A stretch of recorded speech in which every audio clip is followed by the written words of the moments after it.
Oke, jangan di skip dulu ya, jangan skip, simak dulu ya. Khususnya kepada semua para muhibbin yang mabuk kepayang, yang melewati batas ya. Ini dengarkan dulu ya. Bismillahirrahmanirrahim. Ini hadis Nabi ya, bukan saya, ini saya baca ya. Ini hadisnya ya. Ini kalau sampai Anda punya, tumbas tuku ya. Para muhibbin tuku hadis ya. Hadis Nabawi ya.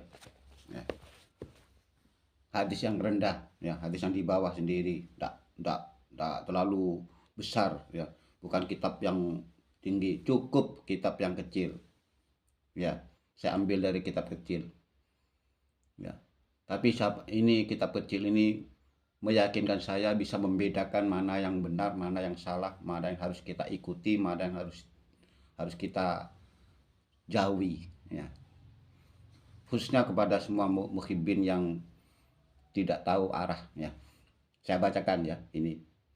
Bismillahirrahmanirrahim. Innallaha la yanzuru ila ajsamikum wala ila suwarikum walaki yanzuru ila qulubikum. Rawahu Muslim an Abi Hurairah. Hadis ini diriwayatkan oleh Imam Muslim dari Abi Hurairah. Tentunya sampean sudah tahu artinya ya.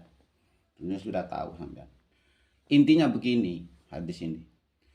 Sebenarnya Allah itu tidak melihat ya, tidak melihat apanya?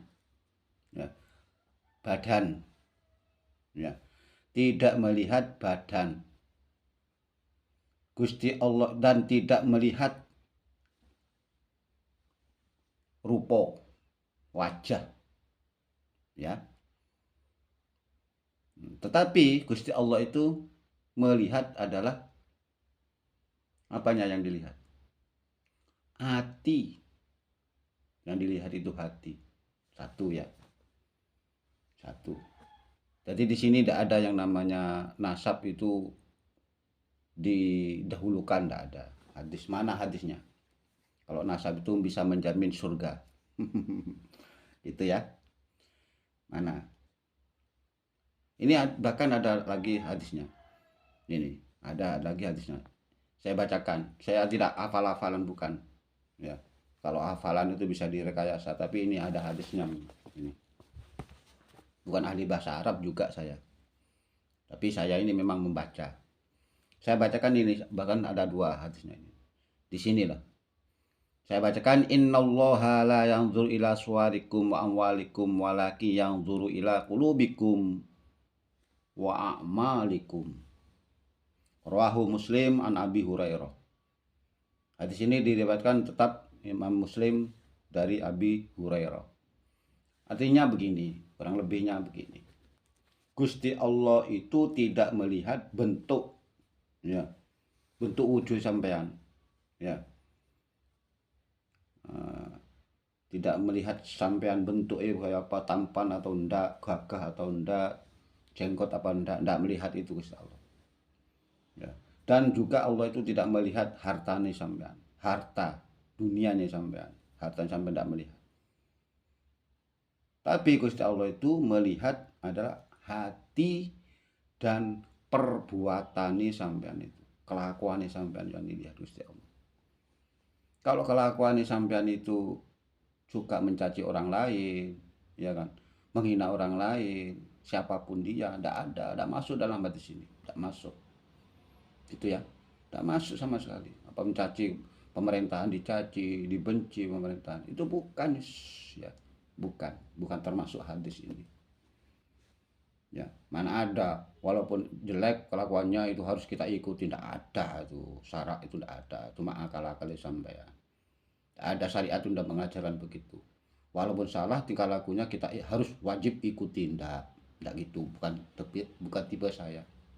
Karena kita itu sudah dididik di pondok, di pengantin madrasah, sudah bisa membedakan sebenarnya mana yang salah, mana yang buruk, itu yang salah, yang benar itu sudah tahu sebenarnya. Namun sampean ini yang membabi buta ya, sehingga dihantui oleh rasa cinta itu buta. Akhirnya tidak bisa membedakan. Dan tidak ada nasab itu bisa menjamin, tidak ada. Kalau ada mungkin akal-akal sampean. Nasab itu bisa menjamin kita surga. Saya tidak percaya sama sekali. Sama sekali saya tidak percaya. Ya kan? Jadi apa? Ya tingkah laku lah. Perbuatan, akhlak itu yang baik. Ya. Jadi jangan ikuti yang hal-hal yang tidak baik itu. Saya tidak percaya sama sekali. Jadi ikutilah ilmu yang baik. Ya. Ilmu yang baik itu kita ikuti. Nah, gitu. Saya muhibbin kok. Saya muhibbin. Termasuk orang yang muhibbin. Tapi saya bisa membedakan mana yang harus diikuti, mana yang enggak. Itu. Saya tidak membedakan nasab. Saya enggak. Saya sama sekali tidak membedakan nasab. Siapapun dia, yang penting baik, ya, terhadap orang lain, baik didikannya, saya ikuti, ya kan?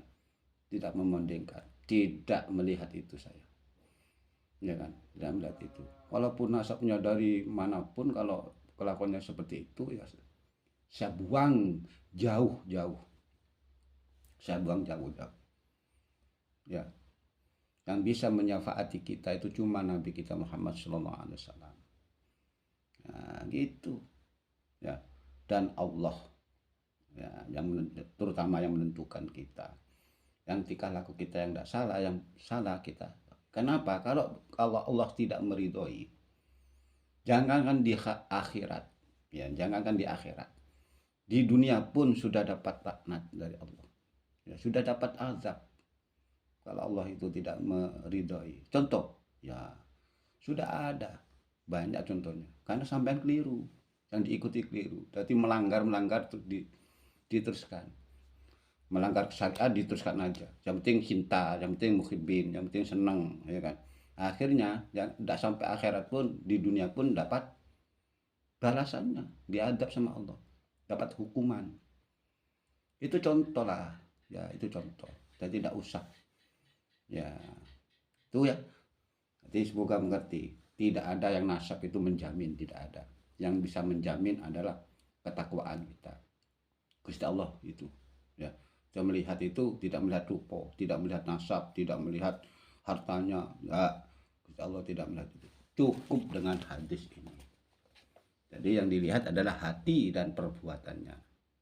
Sebentar lagi kita pasti ada, ya, dengan ada pemimpin yang baru ini, ada ulah-ulah yang tidak benar itu nantinya. Ikuti aja. Ikut aja, jangan sampai membangkang pada pemerintahan. Itu ciri-ciri khas orang yang tidak benar. Tidak harus tidak, orang ciri khas orang yang tidak perlu diikuti. Kalau sudah menentang pada pemerintah, menentang pada pejabat, itu sudah. Walaupun pejabatnya itu salah, tidak boleh. Sebagai orang Islam ahli sunnah wal jamaah tidak boleh mencaci maki, mengolok-olok, itu tidak boleh. Oke teman-teman ya. Terima kasih. Semoga manfaat teman-teman. Jangan ikuti hal-hal yang seperti itu. Ya, jangan ikuti hal-hal yang mengadu domba masyarakat itu. Jangan ikuti. Ya, yang memecah belah NKRI jangan diikuti. Pokoknya itu ciri-ciri khas kalau kamu memecah belah. Itu ciri khas orang yang tak baik. Jangan diikuti. Terima kasih.